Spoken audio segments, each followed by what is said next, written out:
नमस्कार शेतकरी बांधवांनो, पीक विम्याबद्दल महत्त्वाची अपडेट समोर येत आहे की शेतकऱ्यासाठी राज्य सरकारने अत्यंत महत्त्वाची अशी बातमी समोर आणलेली आहे। राज्य सरकारने आत्ताच्या नवीन झालेल्या मंत्रिमंडळात पीक विम्याबद्दल महत्त्वाची अपडेट आणलेली आहे। पीक विमा योजनेतून लागू असलेल्या 80 ते 110% जोखीम वाटप म्हणजे रिस्क शेअरिंग मॉडेलिंगमुळे नांदेड जिल्ह्यातील राज्य शासनावर सुमारे 311 कोटी रुपयांचा अतिरिक्त आर्थिक भार पडण्यास आहेत। जिल्ह्यात नुकसान भरपाई क्लेम दर 110% पेक्षा अधिक गेल्याने विमा कंपन्याचा तोटा शासनाला भरून देण्यासाठी सुमारे 350 कोटी द्यावे लागणार आहे। ही रक्कम मिळाल्यानंतर नांदेडमधील शेतकऱ्यांना विमा परतावा मिळण्याची शक्यता आहे। पीक विमा योजनेतून शेतकऱ्याकडून अत्यल्प प्रीमियम घेतला जातो, तर उर्वरित प्रीमियम केंद्र व राज्य शासनाकडून भरला जातो।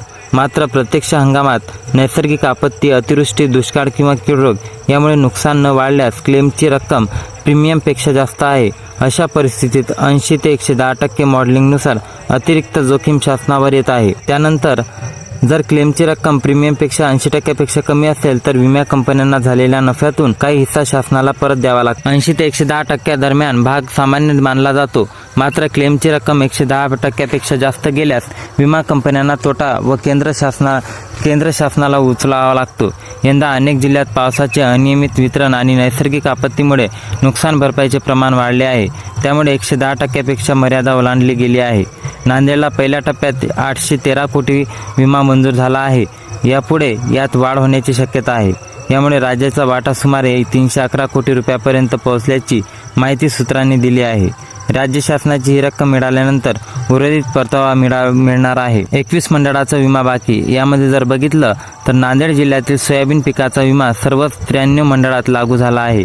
यामुळे 21 मंडळातील शेतकऱ्यांची रक्कम खात्यावर अपलोड होणे बाकी आहे।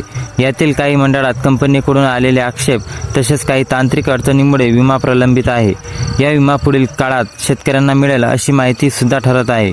नांदेडमधील 21 मंडळात किनवटमधील इस्लामपूर, मांडवी, जलधारा, किनवट, सिंदगी, माहूरमधील वाई बाजार, माहूर, वानोडा व शिंदखेड, कंधारमधील दिग्रस, कंधार व कुरुडा, नांदेडमधील नांदेड ग्रामीण व नांदेड शहर, नायगावमधील बरबडा, घुंगराडा, धर्माबादमधील सिद्धरडोह व धर्माबाद, उमरीमधील धानोरा, मुदखेडमधील बारड व भोकरमधील किनी मंडळाचा समावेश यामध्ये करण्यात आलेला आहे।